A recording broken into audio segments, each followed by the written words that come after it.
Welcome to another episode of A Holy Rust Revival.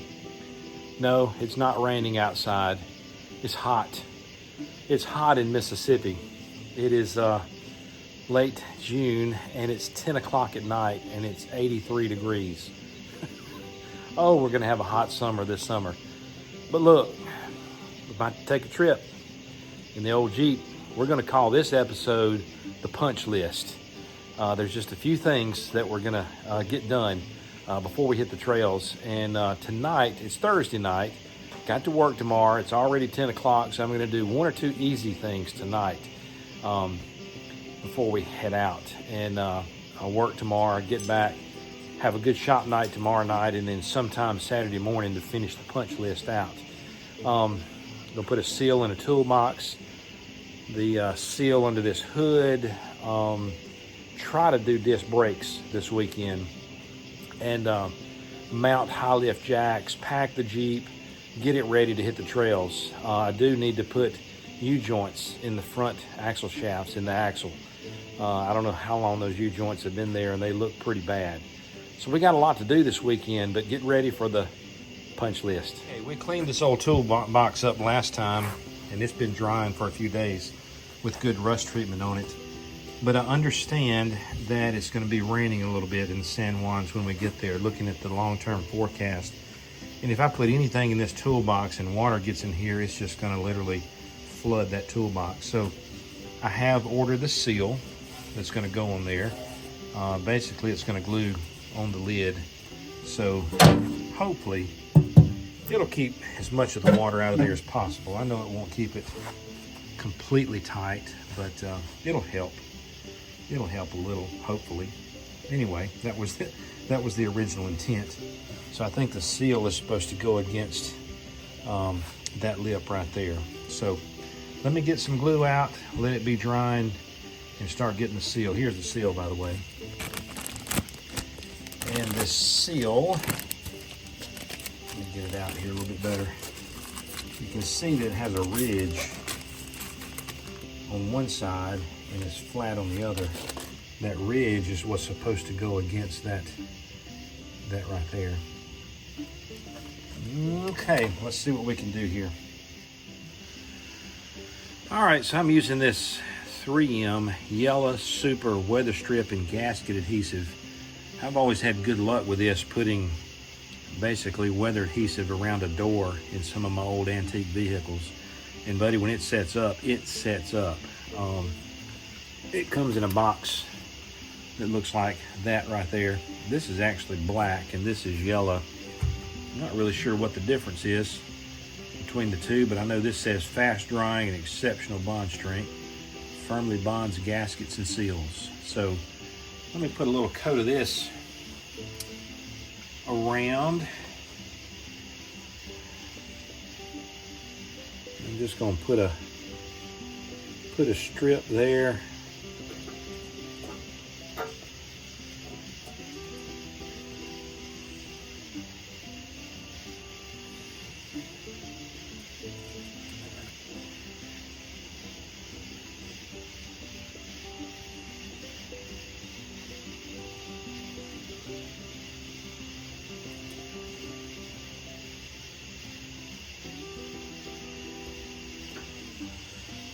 It almost smells like that model glue. Did y'all put models cars together back in the day? Oh, my grandmother used to get me a model car and let me put it together. It might be a reason why I have some of the addiction that I have with old vehicles. I still think I'm putting model cars together, except they've just gotten bigger and more expensive. Yep.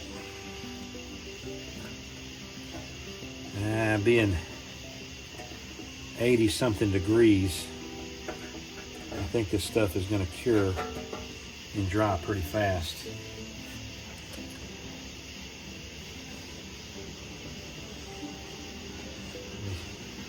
You kind of put your finger in it and tell how tacky it's getting, and I'm telling you, it's getting pretty tacky fast, as you can tell. I'm going to give it another minute or two before I start putting the foam gasket on there, because we want the gasket to really set up well and be sticky on that stuff.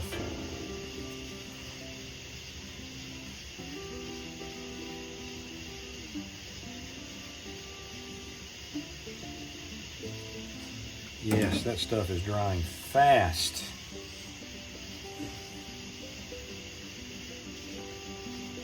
I mean, about as soon as it gets on my finger, it's ready to go. Look how much tackier it's getting.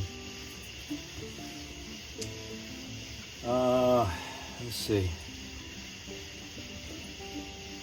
I don't know, y'all. I think we need to start putting.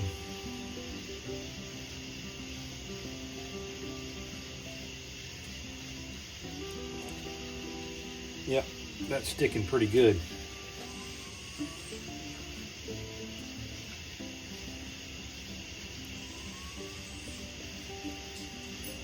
That is sticking really well.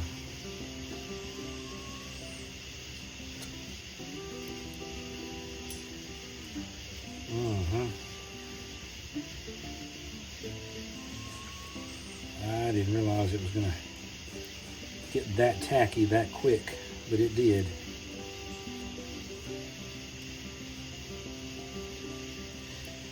I guess that's the one benefit of living in good old hot Mississippi.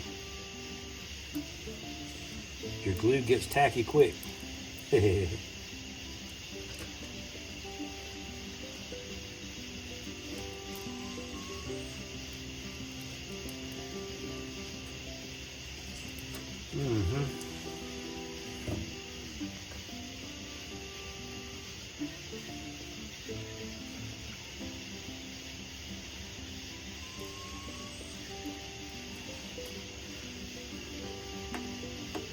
Yes, sir.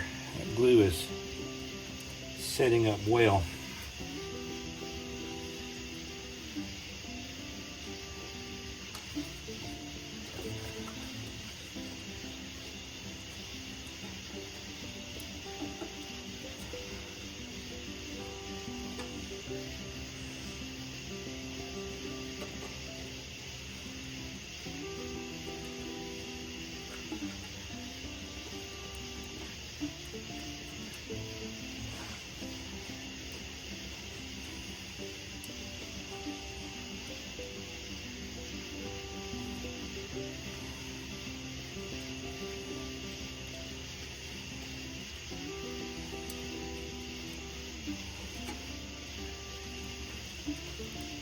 Yes, sir. Let me get a razor blade to cut that off.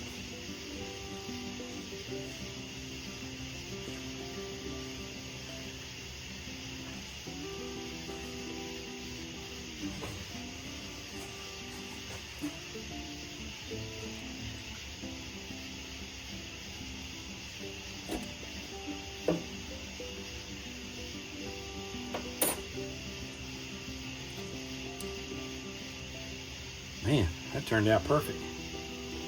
Let me put a little bit more. Look how tacky that has gotten. I mean, when this stuff sticks, it sticks. I'll be picking that glue off in church on Sunday morning. I guarantee you, it will still be on my hand Sunday morning. I guess I should have put gloves on. I always think about that afterwards.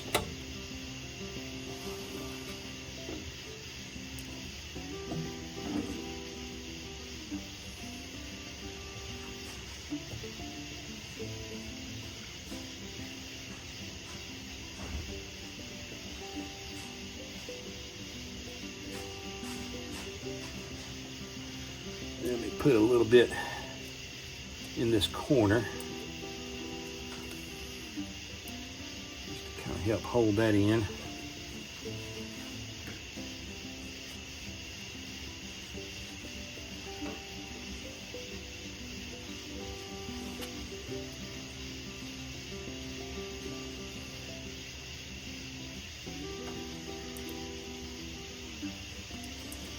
Oh, that has stuck big time. Give that another 10 minutes. That's not going to come off without ripping it off.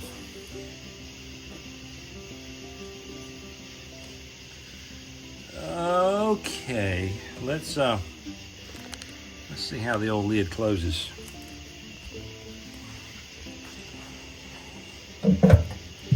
Oh yeah. I can hear the seal hitting the lip. So that is fantastic. Hopefully that will help keep some of the water out.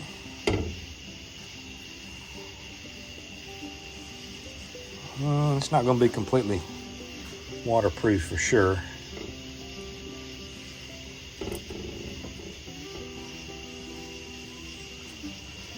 But it'll do. It'll do for a trail ride, won't it?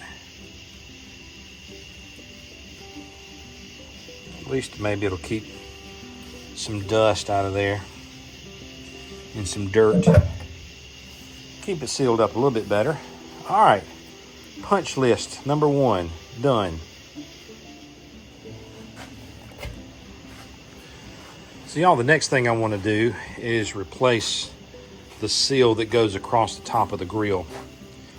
It's rubbing a good bit, and it's just kind of noisy sometimes, rattly. Trying to work as many rattles as I can out of the old Jeep. I don't know why that's necessary for this trip, but look, I had the seal. I'm gonna do it, make it happen. So, let me put you right there. These old clips are in here, and I'm basically taking a screwdriver, sticking it under, and just popping them out. I'm not sure if I'll reuse those. I think my seal might have come with these new clips, but they're just little spring clips, as you can see. So I'm gonna save them just to be safe. I'll pop one more out, maybe 2 more out, and let me get the rest of these done. I'll bring you back in.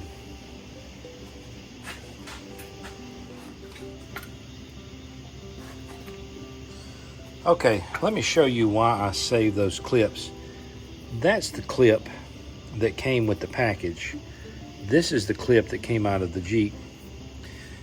I put these clips in, and basically you're supposed to push those in and then get something underneath to bend those tabs underneath the grill.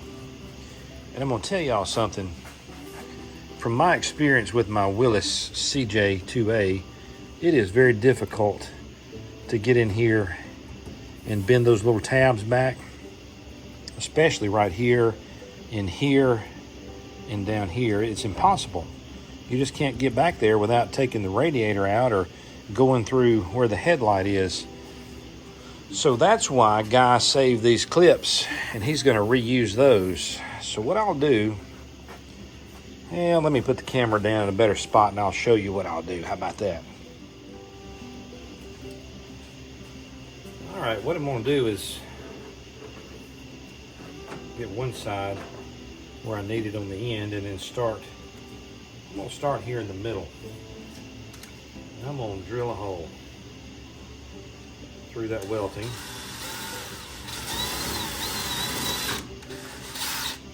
Just like that.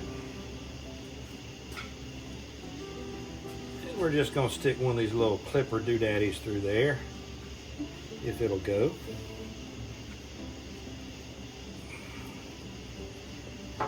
Might have to, oh my goodness, how easy was that? That was ridiculously easy for all the pain I went through with that CJ5 with this strip up here. Man, that was easy. You thought I was talking to you, didn't you, Kip? Oh, he gets excited when I get excited. Let's see, about right there. Can you see? Okay. Stick that clip in the hole.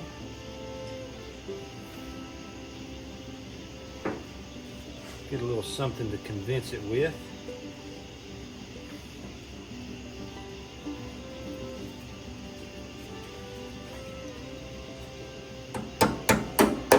And there it is. There it is. And it's in there tight. That's not going anywhere.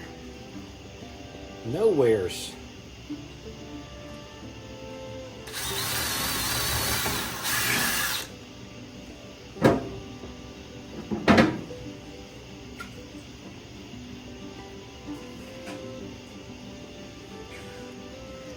I almost said bad things with those other clips.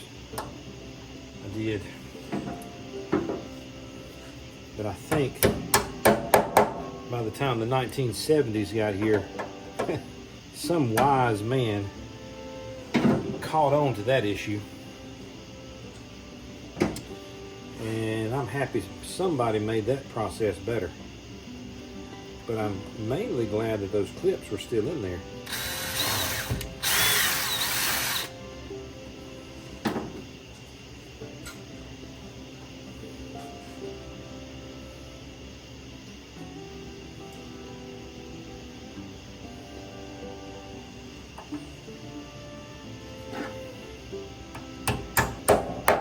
Look at how great that goes in. Isn't that awesome? I'm gonna do one more, and I'm not gonna bore you with the rest of these, and I'll bring you back in and show you the finished product.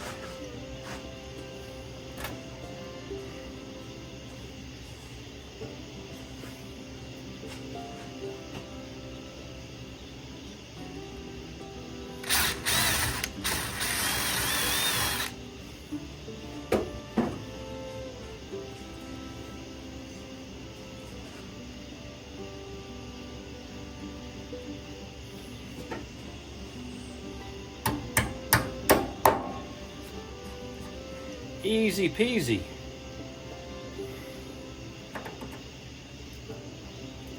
I mean, it's down tight too. Okay, I'm gonna quit wasting film, and I'll bring you back in and show you the finished product in just a moment. All right, fine people, there it is. There is the finished product. And those little clips were the ticket. They went in easily. And honestly, that install didn't take me, 15 minutes at the most. But it would have taken an hour or an hour and 15 minutes with those stupid little clips right there. These were the ticket. Okay, 10:30, it's getting late. I've got one more bucket list item. What did I say, bucket list? Punch list item. Battery hold down. Right now I just have a rubber strap holding that battery down. That's not good. Let me see if I have everything to make that happen. Okay y'all, here's a shot of the hood down. And you can see how well that welting strip is sandwiched in there. It's got the hood tight against the grill. And I'll tell you something else I noticed. It helped that crack right there. It made that crack between the hood and the fender pretty much perfect all the way down. I can almost stick my little finger under. And for an old 50-year-old Jeep to have as good a body line cracks as that right there, it's pretty amazing. I hope it's still that good after our trip coming up. We're probably going to tweak it a little bit. Okay y'all, this punch list item is not going to be as easy as the other two were. I'm going to have to do a little modifying. I got the smallest marine battery that I could get with some pretty high cold cranking amps. And the main reason is I got these studs to be able to mount my winch cables onto directly to the battery. But the problem is the width of the battery is fine from here to here. Or is that the width, length, depth? Maybe that's the depth. Okay, the depth is fine, but the width is too wide. And it fits in the battery box fine. That's why I got this battery. It seemed to fit just fine. But what I'm gonna have to do is slice that there and extend it out and weld a little piece in there and make this bracket wider. The hold down brackets that I got are perfect. I think they'll fit just right. Actually, the original bottom of the bracket is still in perfect shape, which amazes me that this Jeep is 50 years old and the original battery box is still in such perfect shape. I don't understand that, honestly. I've never gotten an old Jeep that still had a good battery tray in it, and it's good all the way around. That bracket is still there. So, all right, it's 10:30. Guys got to work tomorrow, and we're gonna leave that right there. This will be the first thing we do tomorrow, is cut out and make that a little bit wider. All right, y'all, good night. Okay, fine people, I told you I was going to bed, but my Achilles heel is just having thoughts. And I started having thoughts about needing my high lift jack on this trip, and I didn't want to leave it behind for certain. And I had thought about mounting it back here somewhere, maybe on the roll bar. I really was thinking about putting it as high as I could up there, but that would raise my center of gravity a little bit, and that jack's pretty heavy. I don't know that I want to do that. Plus, it rattles really bad, and I have tried to get the rattles out of that thing, but I've given up. So I don't want it rattling right by my head. So here's my thought.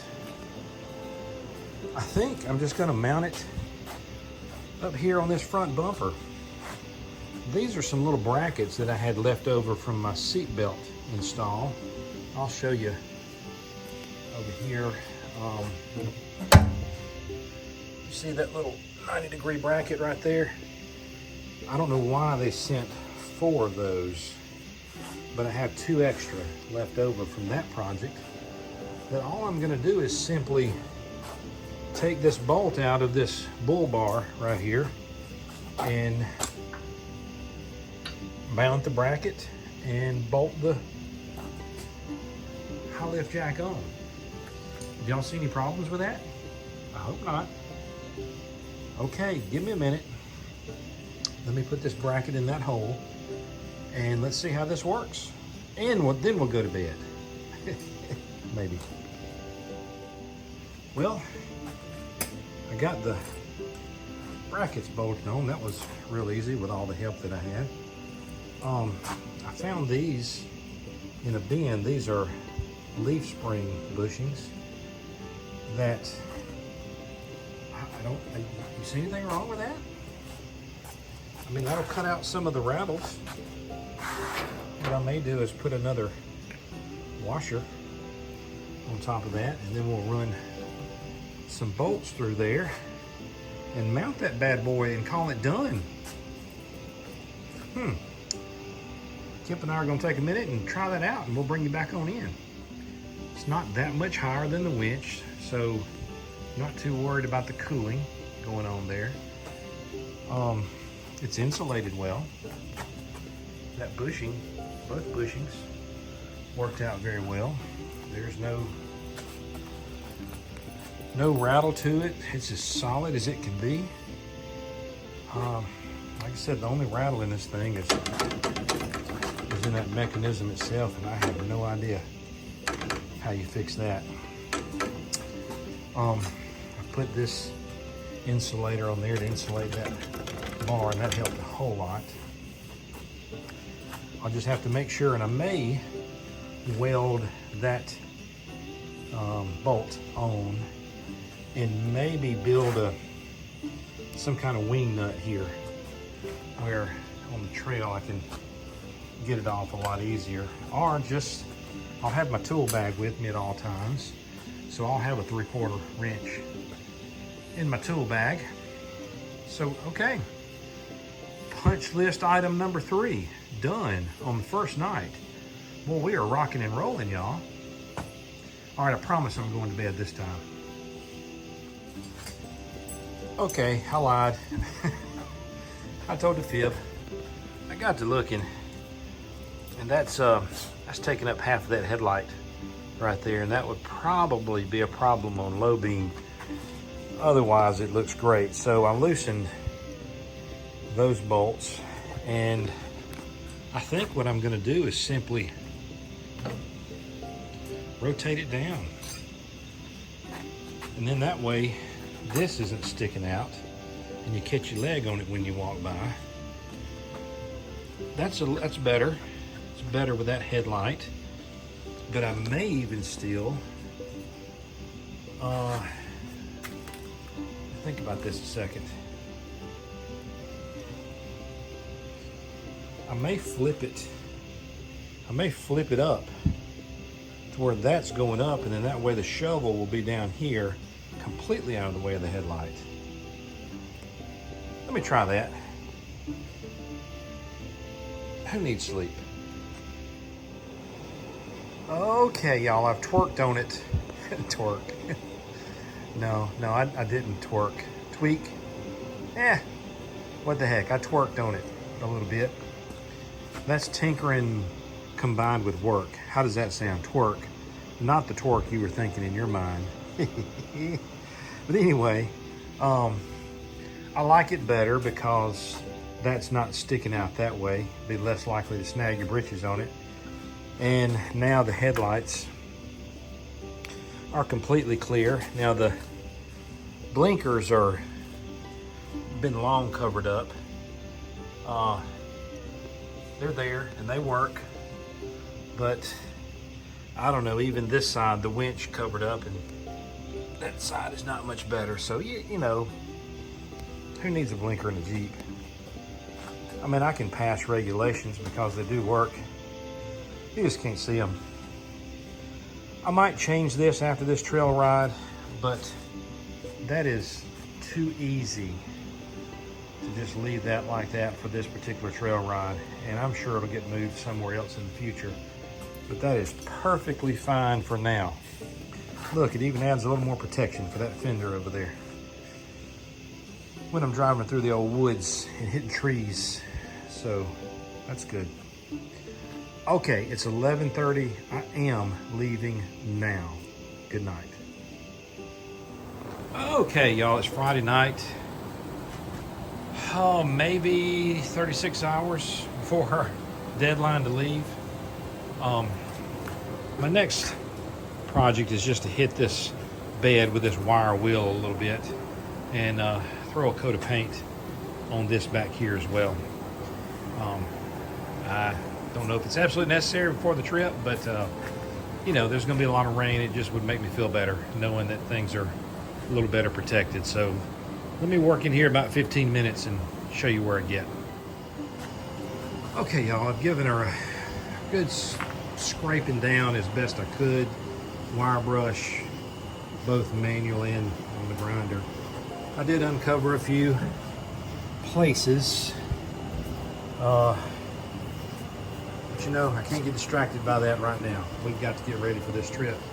Otherwise, I would take my time and fill those holes. But once I paint this black, you won't see those black holes again. And we could just say that's a good way to let water out, right? It's a water hole. I mean, that's what it was designed for, probably.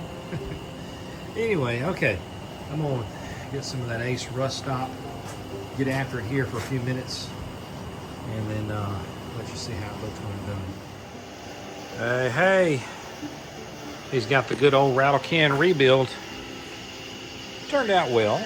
I mean, you know, better than what it was, for sure. Certainly will be fine for our trip. Now, I know it looks glossy, but it'll actually dry flat like that up there. Put a fan on it just to blow it. But it doesn't need a whole lot of help in this heat of Mississippi. It'll dry very fast. Matter of fact, it's dry to the touch now. It'll just cure really well overnight. I think the next thing I need to do, I was looking here, I've got this fire extinguisher on here with zip ties. I think I'm gonna put some radiator hose clamps around this to hold that on better, because you know those zip ties, they get rotten in the sun, and they could break, and one good bump, my fire extinguisher could fall off. So let me fix this for a few minutes. Got that little issue fixed. And that thing is solid as a rock now. It's not going to move. And I know this may sound silly, but there might be an opportunity on the trail when I need hose clamps. So that's my other reason for putting those on and not screwing it into the roll bar. I've got spare hose clamps if I ever need them out there on the trail. Okay, punch list. That done. That done. Battery hold down, that's next. Okay, I've removed the battery and did a little demolition to that perfectly brand new battery hold down clamp. And you can see how much I need to add right here.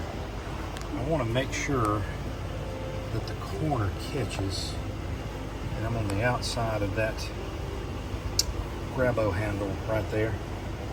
So let me cut a few pieces of metal out, do a little tacking in right here, and get this knocked off our punch list. How does that sound? Okay. There it is. A little magic of welding and a little creativity. Perfect. Snug, perfect fit. Okay, let's put it in the Jeep and get that knocked off the punch list. There we go. Battery hold down. Finished. Got the rods in, clamps on. I really believe, and please don't tell my wife I said this, but I think we could barrel roll down the hill and that battery is going to be right where it is. It's not coming out. I mean, it won't budge. There's no doubt that's better than the rubber cord that I had on it before. I need to show you one thing though. I thought it was a poor design because these rods just had a 90-degree elbow on the bottom and basically just stuck into a little hoop on the bottom. And I thought, well, that's terrible. That could just slip out and then the whole battery fall out. But then I found some little holes. Let me get back here. Do you see that? I found holes in that clamp right there. And I figured that was for a pin, a little stay pin to go in there. So I popped a couple of those in the hole. And now the rod will not pull out from under the box. So that makes much more sense to have that little pin in there. And some of you might not have known about that. And any good bumping around, that shaft could just pop right out. Ain't gonna do it with us though, now is it? Okay, punch list item done. Y'all, I know this seems petty to consider this for a punch list before a trip. I'm gonna be honest with you, I'm tired of looking at this hole. Somebody did a nasty job of cutting out for an old-fashioned radio in this thing. And I don't want to just weld in a plate like I do everything else because I don't want to mess this sticker up. It's just nice to have the original sticker, even though half of it's destroyed anyway. So I think I'm going to just make a 2.5 by 7-inch plate to just catch that ridge right there. And in the future, I may put light switches in it, make it look a whole lot better. I don't know, let me get creative here for a minute, but really that makes the whole Jeep look bad. Everything else is okay, not perfect, but that's nasty. By the way, that's the the blinker relays for the blinkers themselves, and then the emergency flashers. And yes, I rebuilt all of this swing. What's it called? Sparta. And all of that works.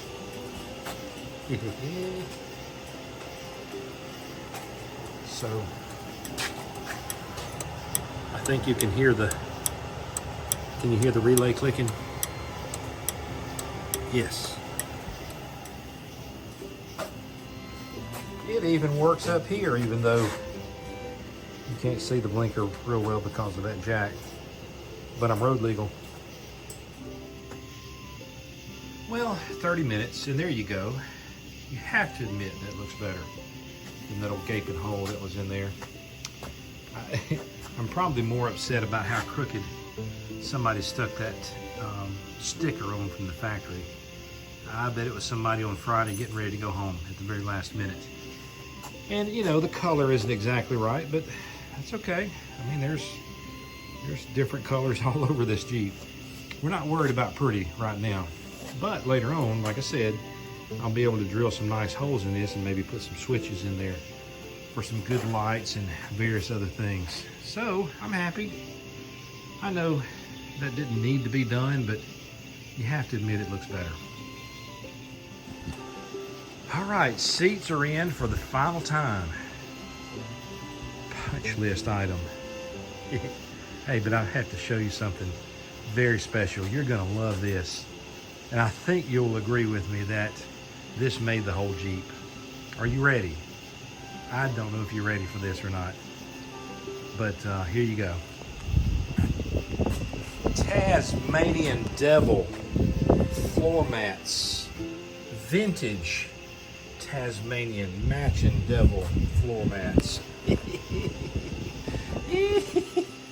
Those are straight from the 1970s, maybe 80s. I don't know. But look, y'all, aren't they beautiful? They actually came in this Mustang when I bought it. And, you know, we're doing a little work on the floor there. But I just think they complement this Jeep well. Kind of sort of matches. Brown, a little orange. But you have to admit, that's it. That is it. We could say punch list over and done now that the Tasmanian Devil floor mats are in. I love them. I love them. Okay, I'm actually getting to the point to where I've been procrastinating on something. Hey, this is just time. I think I'm done with everything except for disc brakes on the front. Oh, y'all. It is 11 o'clock on a Friday night. We are 24 hours. Let's see. Yeah, we're getting close to 24 hours from leaving, and okay. Let me just take a tire off and evaluate if it's something I want to get into. Oh, I'm so afraid if I mess something up that I need a part for and I can't order it in. I'm nervous about this. Okay, let me step out and pray a minute and I'll come back. Y'all, I just took the old gal for a spin for the first time since we had started the punch list. I just wanted to kind of get a feel of everything before I start tearing the front end apart. But y'all, I did not realize how much that hood was causing rattles and noises in the Jeep. I'll be honest with you, there's not a rattle in the whole thing except for a little bit on the tire carrier in the back. I do not hear a rattle anywhere. That is absolutely amazing. The new seal in the windshield, the new seal here, new seats that are fastened down very well, the box lid that now has a gasket in it. I mean, man, those squeaks and rattles are just about gone, believe it or not. And that's unheard of in an old CJ. Okay, it's 11:30 at night. I am a little tired, but I got to keep pushing. I've got to keep pushing if we're going to be ready. And I've got to change the oil in my truck, and I got to do a little work on my trailer, and then I've got to pack. So it's going to be a long 24 hours getting ready, and I need to sleep a little bit because there's an 8-hour drive ahead of me on the first leg. Okay, y'all, let me put this camera down and get busy. Well, I thought I'd give you a little shot of the drum brakes before we make the drastic difference, so to speak. It's served this old Jeep well for a long time, these drum brakes. I just drove about a mile, and they're pretty hot just in that short amount of time. See, that's the thing about drum brakes versus disc brakes. There's a lot of heat that gets inside of that drum and it can't get out. Not very well anyway. It has to radiate through the metal, and in the mountains that's just not good. It's not good at all. So I think I'm going to take the hub off. I think I've got to take bearings out, and that whole drum should slip off with the hub and everything. But ultimately I've got to get that hub off of this spindle. Okay, I'll bring you in on the tougher parts. There's no doubt in my mind that somebody has redone the brakes on this thing recently, within the last 5 years, I would say. That drum popped right off without any issues whatsoever. And you can tell most of this hardware is relatively new. Brake shoes are not worn at all. So it's kind of a shame I'm pulling all this off, but got to keep my eye on the prize. And that prize is stopping a lot better and having less heat than this old drum brake setup. Okay, I'm gonna pull this collar off, see what I got to do to get the hub off, and pull this whole brake backing plate off in one chunk, hopefully. Okay, we got the hub and the spindle off, and I'll be honest with you, everything is looking great. The bearings look good, they're greased well.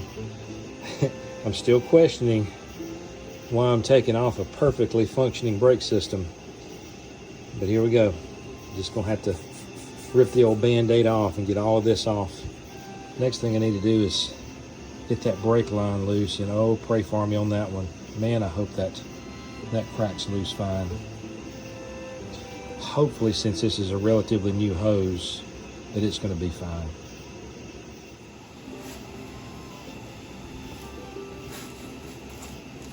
Okay, y'all, the brake line gods were good to us. The brake line came off very easily, and I took these 6 bolts out holding this brake backing plate on.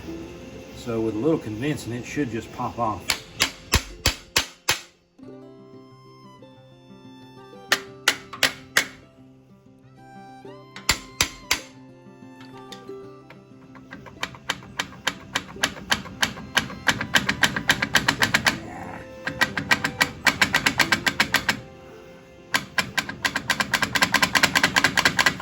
Okay.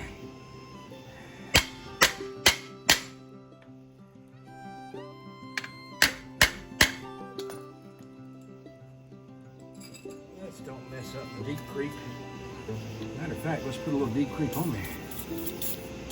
See if that'll help it creep off.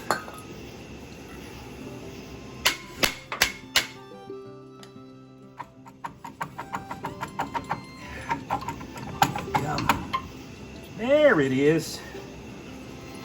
I didn't call for you to come over here. Okay, but I'll pet you. All right, so the next thing I'm going to do is to pop this spindle off. We already have the nuts off, so it should come off too. And I'm going to go ahead and pull this axle shaft out so that we can replace the U-joint in there while we're this far in. Okay, go on, go on, go on, go on. Leave, leave, no. Oh, he thinks I'm playing. He wants to play all the time.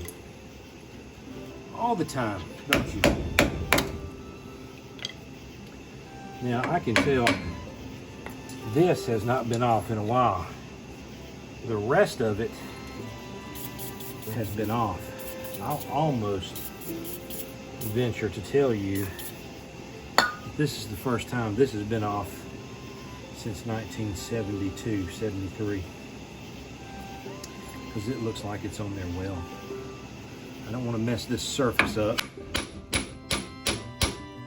see it budging. There it goes.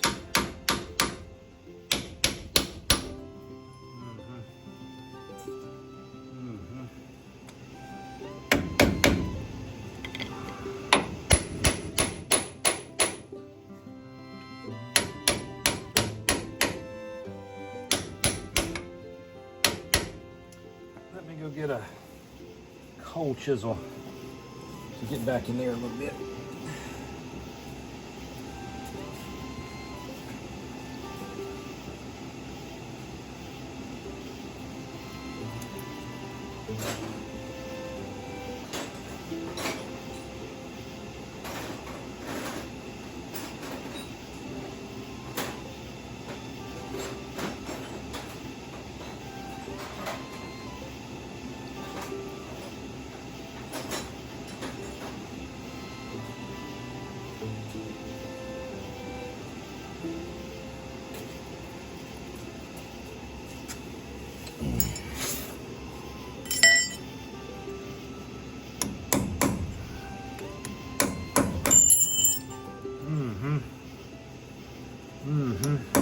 What are you fixing to get your ear?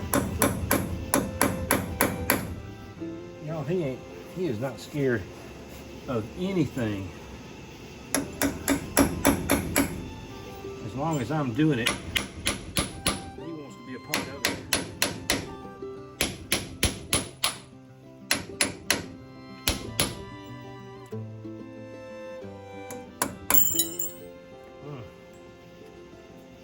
It's in there pretty good.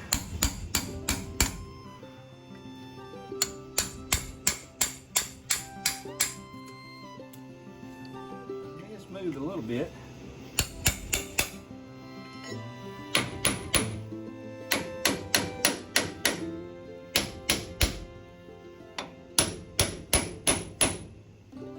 I'll have to, I'm not messing that surface up.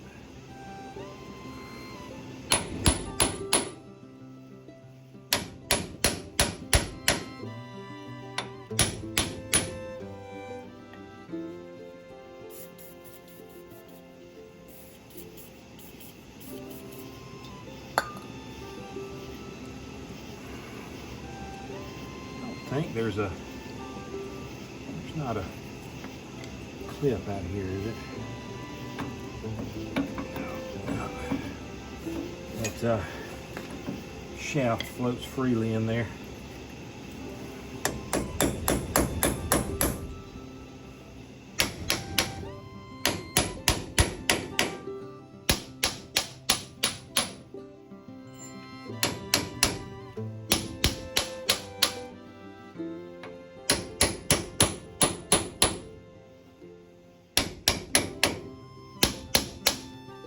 Moving. It just doesn't want to come straight out.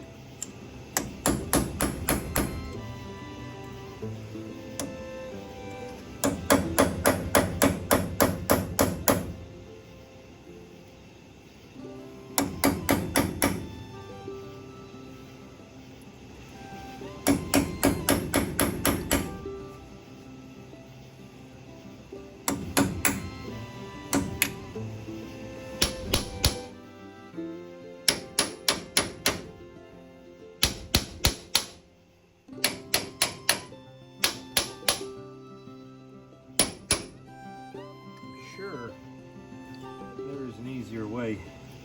There it goes. I'm getting in behind it now.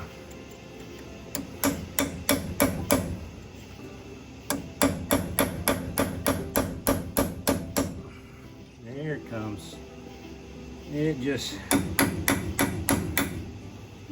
needed love. Just needed love.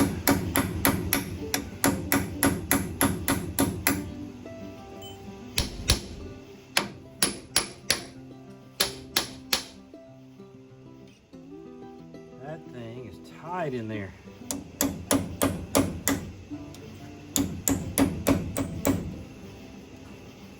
By the way, that's not blood, that's grease.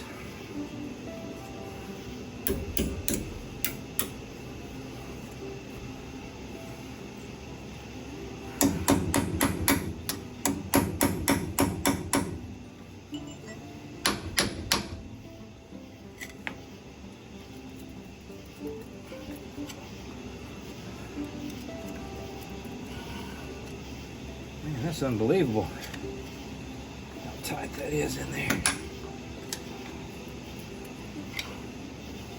That's a machine surface inside there. And if it hadn't been off in 50 years, there's a good chance it's got a little rust on it. It's just gonna fight me the whole way.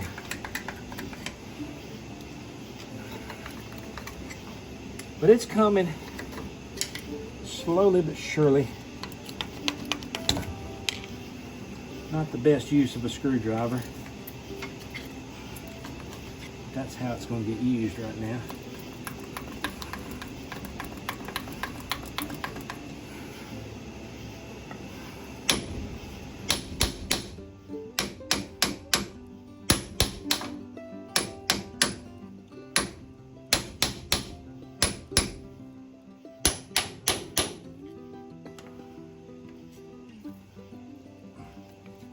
Gracious. Come on. Come on, sweet pea. I see you want to. I see it.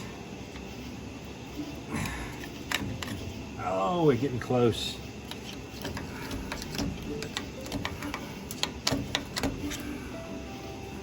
Oh, we're getting close.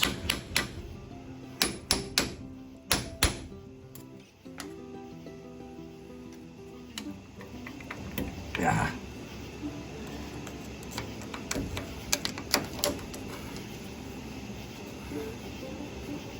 Mm-hmm. Mm-hmm.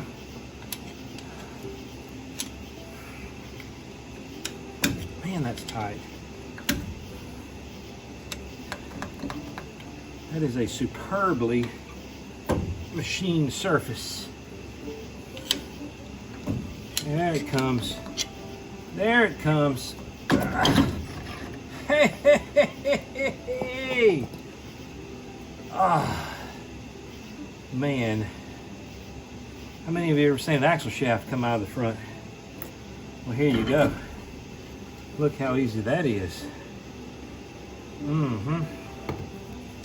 Got to the U-joint. There it is. Doesn't feel bad, but it is old, and we're going to replace it. Okay. Uh-huh.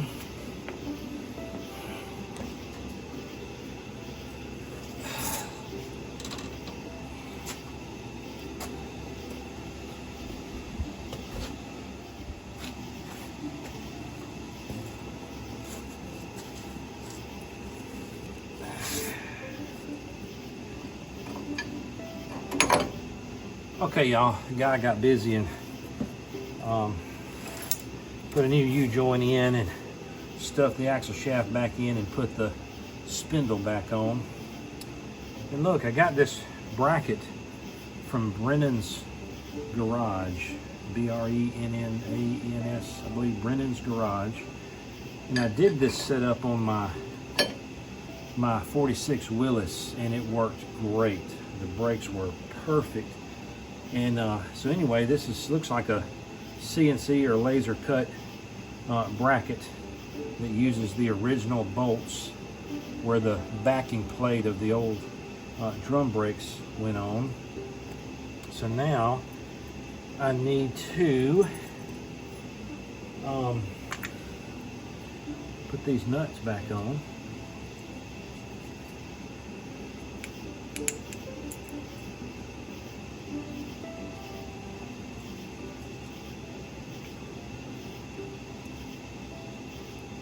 And by the way, that spindle went back on a whole lot easier than it came off. I greased it up real good and used the nuts to actually push the spindle back on, so that was not hard at all.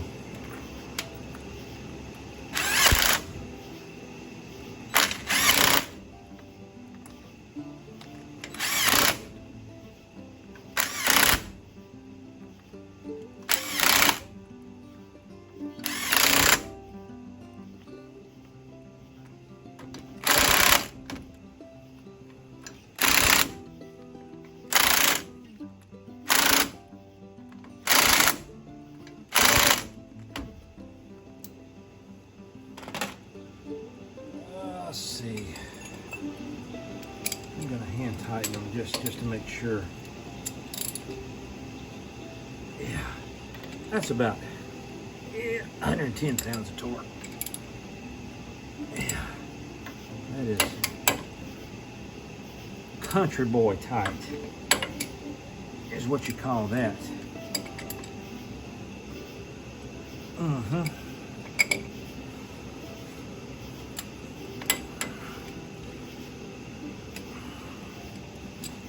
Country boy tight.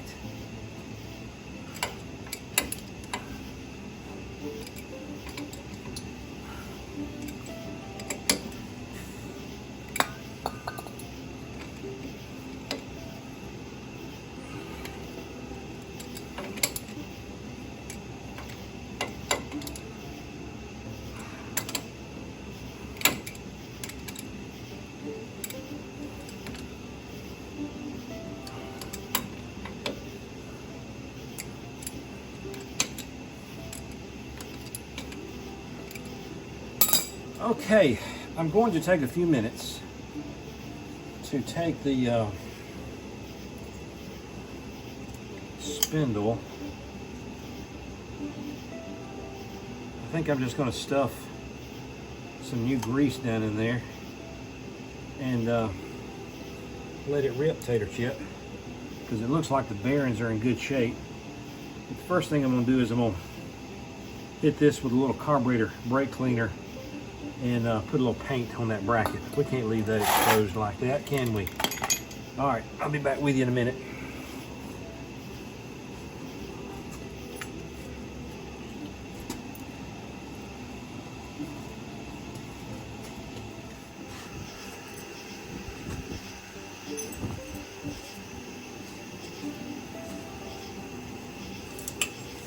Okay, time for the relatively fun part. I went on ahead and put the hub and the lock-in, lock-out hub back on, preloaded the bearings. All of that feels super good. So now, we'll see if this rotor right here will slip on over. And it will. Boy, that fits perfectly. Really, I don't need you here right now to get grease all over your pretty white fur. All right, I want 2 lug nuts. You know, it's 1 o'clock in the morning, and Kip says it's time to go to bed. He says he's tired. He's trying to lick me and convince me to go to bed. That's what he does when it gets late. He just gets awfully affectionate. Nope. And he'll chew up my rags. So let me, the only thing now that holds this rotor on is the wheel. So I'm gonna just put 2 lug nuts on here to help hold this dude in place until we get everything else in place.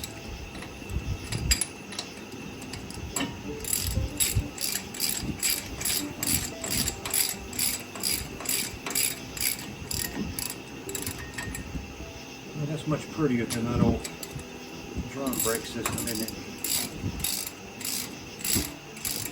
By the way, this caliper fits a 1994 Geo tracker. And it's got 5.5 bolt pattern, just like the Jeep does. Oh yeah, that's running perfectly true and straight. Now, let's see if the caliper is going to line up. It looks like it will.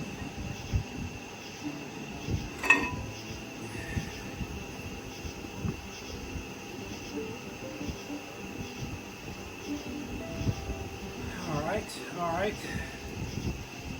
So the bracket from Brennan's Garage comes with bolt and spacers. Make sure you get your spacing right. I reckon it's time to go ahead and get the brake pads out. But anyway, you can see how that's gonna go in there. Well, that's gonna be, uh-oh, it's upside down. It goes this way. The bleeder screw has got to go at the top.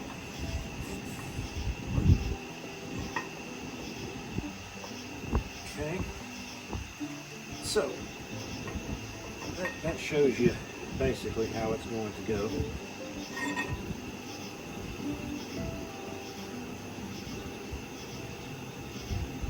Give me just a minute to break out the pads and put them in the caliper, and I'll come back to you. How does that sound? Oh, I'm getting tired of getting up off this floor. One day, this guy's got to have a lift. Oh man, 1 o'clock in the morning.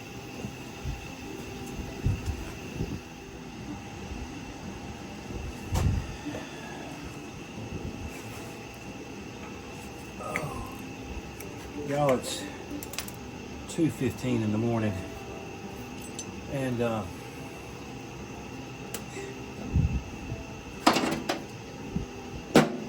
this old guy's gassed. He is out of gas. So I've run into a snag. By the way, I don't know where I left off on the last video. Got the brake pads in, caliper on. I got busy trying to figure out how to mate up the brake line. By the way, this is a brake line for an 88 Honda Accord. And it's going to mate up fine and have plenty of travel, but it's got a metric fitting. Well, here's the other line. It has a metric fitting that's got to adapt to an English. Here's my line. So I've got to go to the parts store first thing in the morning and see if I can find something similar to this. This thread works, but this thread for the old line does not. It's a little bit larger thread, pipe thread looks like. So I'm calling it a night. I've got to get a little rest. I've got to get a few hours. I'm starting to get that lack of sleep headache. So that's what we're going to do. We're going to stop right here, find some adapters. But y'all, isn't that pretty? Isn't it beautiful? That's going to be a much better braking system than what we had on there. It's more modern. All right, y'all, good night.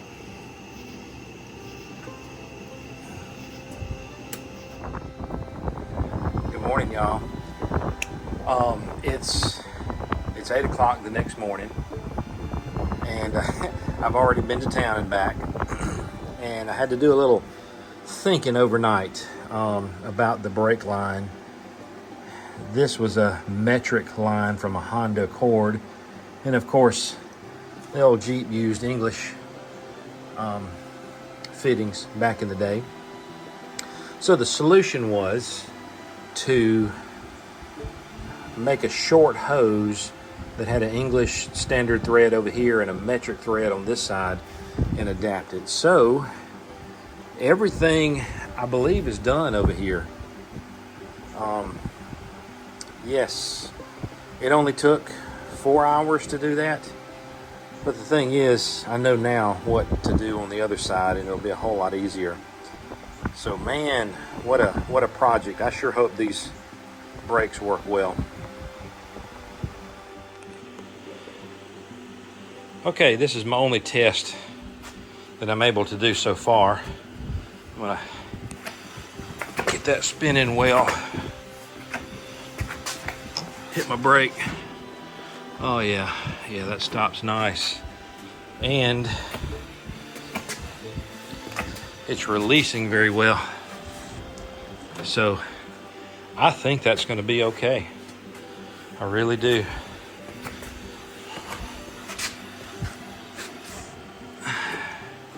I really hadn't even bled the brakes yet either, so there's still probably a lot of air in the lines.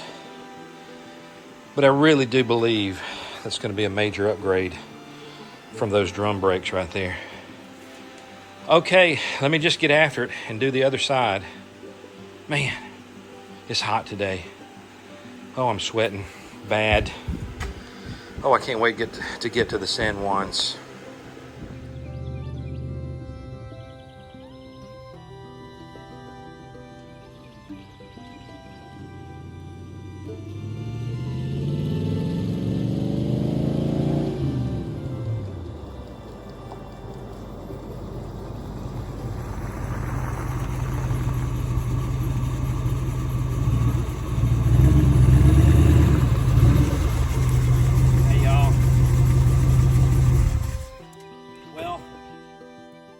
I guess we'll conclude this episode of the punch list, and thank you for joining the journey with me to get the old Jeep ready to go on a trail ride.